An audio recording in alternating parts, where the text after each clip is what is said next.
Some good positional play let black seize the advantage in the middle game, preparing to put the dark-squared bishop on a long diagonal and pressure the king side.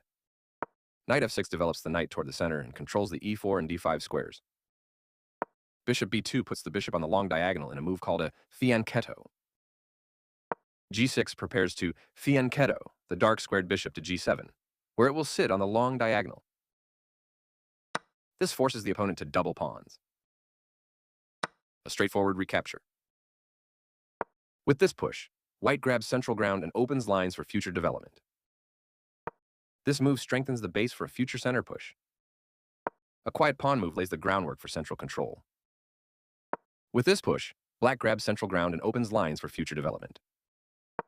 Developing a piece here also takes away an important central push, developing the bishop and increasing influence in the center. After all captures, this is an equal trade. Recapturing with the pawn here keeps the center healthy and stable. Here, white prepares to tuck the king safely on the king side. This blocks the check from an opposing bishop. This threatens to win material through an eventual fork. This prevents the opponent from being able to win material through an eventual fork. The best option was to avoid trading the piece.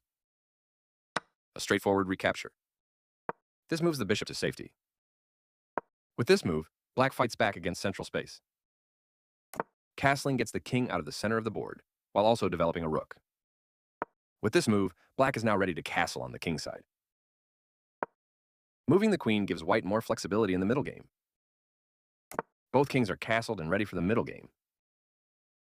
This misses an opportunity to capture a free pawn. This missed an opportunity to punish a mistake. This allows the opponent to occupy a strong square and attack a bishop at the same time. A strong move, occupying an outpost square and keeping the initiative. This move puts the bishop on a safer square. This is the strongest option. This creates a weak, isolated pawn. The better move was to develop further. A clear recapture. This connects the rooks, which helps them work together. This takes an open file, a common method for activating a rook. This moves the bishop to a more active square, making it gain scope. The piece finds a new active square.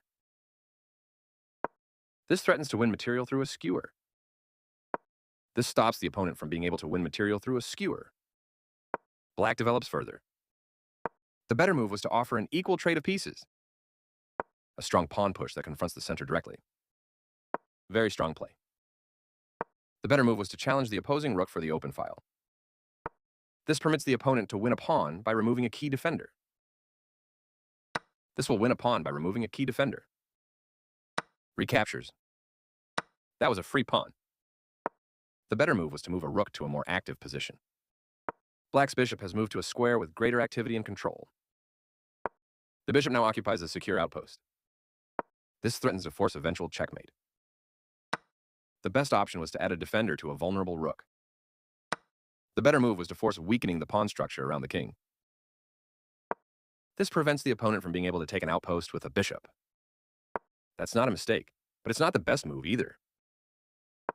This wins a tempo by threatening a bishop and forcing it to move away. This move steps the bishop out of danger and keeps material balance. Advancing the pawns in front of the king can compromise the king's safety. Right on target. This loses a bishop, but the position was losing no matter what. This wins material, taking advantage of the pinned defender. This allows the opponent to checkmate the king. And the game is over.